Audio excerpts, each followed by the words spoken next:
Hello বন্ধুরা, সবাই কেমন আছো? আশা করি সবাই সুস্থ এবং ভালো আছো। আমি তো অঞ্চলি মিনি ব্লগের একটা নিউ ব্লগ ভিডিওতে সবাইকে স্বাগত জানাই। তো থাম্বনেল আর টাইটেল দেখে তোমরা বুঝতেই পারছো আমরা কোথায় বেরিয়েছি। এখন বাজে তোমাদের 5টা, 5:30 বেজে গেছে। তো আমাদের গ্রামের দিকে কি হয়, 5টা, 5:30টার দিকে কিন্তু একদম সকাল হয়ে যায়, কিন্তু এখানে মুম্বাইতে দেখো কতটা অন্ধকার আছে। তো দুটো অটো দাঁড়িয়ে আছে দেখে অনেকটা স্বস্তি পেলাম। যাই হোক, অটো করে স্টেশনে চলে এসেছি। স্টেশনে আসতে আমাদের 15 থেকে 20 মিনিট সময় লেগেছে। তারপরে দেখো ফাইনালি আমরা ট্রেনে চড়ে তারপরে চলে এসেছি আমাদের ডেস্টিনেশনে, যেখানে আমাদের আসার কথা ছিল। এটা হচ্ছে চেঞ্জ ফকির স্টেশন। এখানে আসতে আমাদের বাদলাপুর থেকে চেঞ্জ ফকির স্টেশনে আসতে আমাদের 1 থেকে 1.5 ঘন্টা সময় লেগেছে। আমরা আরও আগে চলে আসতাম, কারণ আমরা একটু দেরি করে স্টেশনে পৌঁছেছিলাম, তাই আমাদের সকালের ট্রেনটা মিস হয়ে গেছে। তো যাই হোক, পৌঁছে গেছি চেঞ্জ ফকির স্টেশনে, যেখান থেকে আমরা যাব লালবাগ মহারাজের কাছে। সেখানে যেতে আমাদের 5 থেকে 10 মিনিট পায়ে হেঁটে যেতে হবে, আর পায়ে হেঁটে যাওয়ার জন্য আমাদের এই ব্রিজটা ক্রস করেই যেতেই হবে। তো এই দেখো, তার ফাইনালি আমরা চলে এসেছি। এখানে দেখো গেটে লেখা আছে লালবাগ মহারাজা। তো দেখো এখানে গণপতি বাবা, এখানে খুবই জাগ্রত গণপতি বাবা। এখানে লোকমুখে শোনা যায় যে এখানে তোমরা যার মনের কামনা বাবার কাছে চাও, তো তোমরা সেই মনের আশাই বাবা তোমাদের পূরণ করে।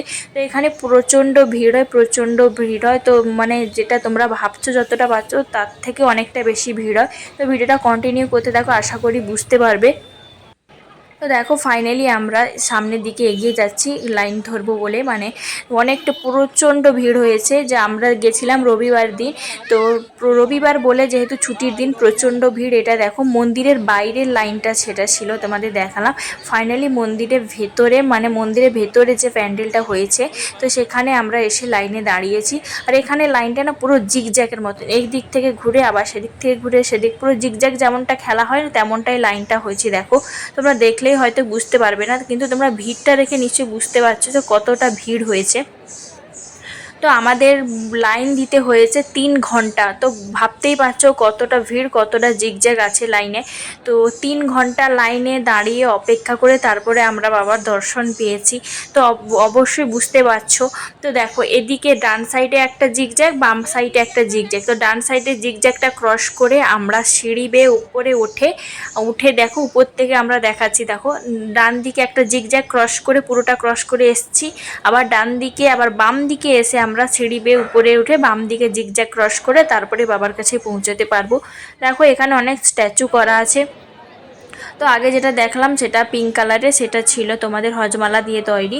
আর ফাইনালি দেখো এখানে আমরা বাবার কাছাকাছি চলে এসেছি। অনেকটা জিগজ্যাগ, অনেকটা দীর্ঘ 3 থেকে 3.5 ঘন্টা আমরা অপেক্ষা করে তারপরে দেখো এখানে বাবার দর্শন পেয়েছি। তোমরা এখানে অনেকেই হয়তো জানো না, যারা জানো না তাদেরকে বলে দিই। এখানে বলিউড ইন্ডাস্ট্রি, বরুণ ধাওয়ান, অনন্ত আম্বানি থেকে শুরু করে এখানে সমস্ত মানুষ, এখানে বলিউড স্টার থেকে শুরু করে সমস্ত মানুষ, এখানে নামি দামি ব্যক্তিরা এখানে বাবার কাছে এসে মানত করে। এবং এখানে যেহেতু মনের আশা সবার পূর্ণ হয়, তাই এখানে খুব নামডাক বাবার। আর বাবার মাথায় যে তোমরা মুকুটটা দেখতে পাচ্ছ, সেটা কিন্তু এই বছরই আনন্দ আম্বানি 20 কেজি সোনার মুকুটটা বাবাকে দান করেছে। তো দেখেই মনটা শান্তি হয়ে গেল যে এতক্ষণ দাঁড়িয়ে অপেক্ষা করেছি, তার কোনো কষ্টই হচ্ছে না। তো যাই হোক, বাইরে এসে গেছি, বাবার দর্শন করেছি, মনের আশাও বাবাকে বলেছি।